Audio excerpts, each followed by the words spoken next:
On the 21st of October, Camden Disability Action reporter Sarah Hayes walked around Euston to see how the HS2 building work there is affecting disabled people's ability to move around the area. Sarah was joined by a local resident and activist called Slaney Devlin and Kevin Boucher, who works for an HS2 contractor called Maestragados.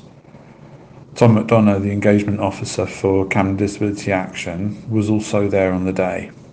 So my name is Slaney Devlin. I'm the chair of Somerstown Neighbourhood Forum. Somerstown is the area between Euston Station and St Pancras Station, and we have been living with a lot of construction work for decades, and one of the biggest challenges for our community at the moment is HS2, which is a rail project at Euston Station, which is going to go on to at least 2031 and possibly to 2040. So it's having a huge impact on our community. It is having a disproportionate impact on disabled people living in our community, because it is becoming much more difficult to get around. So people are finding that their normal routes are blocked and that they have to travel much further. They're finding that their local buses are on diversion. They're finding that disabled parking spaces are being lost, as are all parking spaces, that carers are finding it more difficult to go and meet their clients. It is having an effect on multiple levels in the Euston area, and we need disabled people, to actually come out and show HS2 and their contractors the issues that they are finding with their changed environment, so that they can try and make it as good as possible, because it's a project that is not going to end tomorrow. And so far, how much have HS2 and their contractors been listening, do you think, so far? I think they do listen when you point stuff out, but they're not actively going out there and thinking, is this going to cause a problem for disabled people? And they need to, because we know that people are becoming more isolated. We know that disabled people are losing their jobs because they can't access them. And we know that people are staying at home rather than, going to school, because it is becoming much more difficult to get to where they want to go. Whether they want to go to the doctors, the shops, schools, jobs, it's all becoming a lot harder for disabled people in our area. Right from the start of our trip at Euston Station, Sarah faced a lot of access barriers and challenges.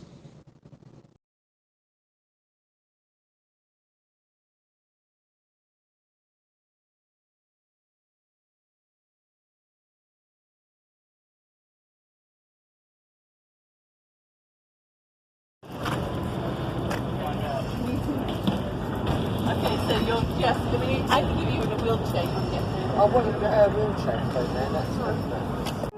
Very, you're trapped in, you're closed in and there's nowhere to go, and you just feel really confused. Kevin Boucher, I'm the Equality, Diversion and Inclusion Lead for Maestragados, who have the contract with HS2 to build the new Euston Station. This area here will be the footprint of the new Euston Station. The red building that you see now is an electrical substation for the underground, and it has to be relocated, and then the red big brick building demolished to be the footprint of the new station. But we have an undertaking whilst the work is going on that this footway between the station, the current station, and Drummond Street will be kept open, and so there will always be a pedestrian access to Drummond Street whilst the works are continuing. Sarah, so far on the little distance that we've come, what kind of things have you found? The slopes are not, some of the slopes are not good because they're either too high or there's gaps between the slope and the pavement. Okay. And it's not smooth, some of them. Okay, and what's the other thing you found in terms of finding your way around? What were you saying? There's on the billboards there's pictures of, say, food, but not pictures of what was there. So Because I'm not dyslexic, I go by buildings, so if a building suddenly goes, then I end up getting lost and confused. Harder to find your way around. I so- need like pictures of the actual buildings that were there. It'd make it easier than trying to read text when you're dyslexic. Text isn't very helpful. Okay. They're constantly shutting roads. So if you're disabled or you're reliant on your carer or you get disorientated I'm not laughing at you, come down, you find your road is shut, nobody turns up, nobody knows where to go.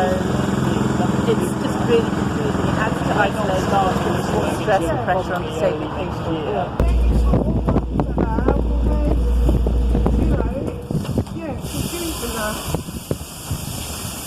It looks like Oh, what happened? reach a dead end. Yeah, it can reach a dead end. do that? Oh my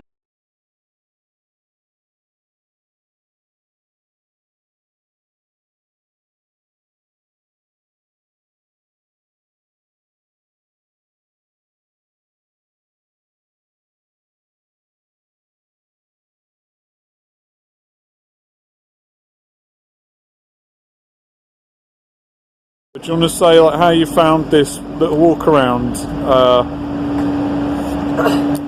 Euston, the Euston and the HS2 works?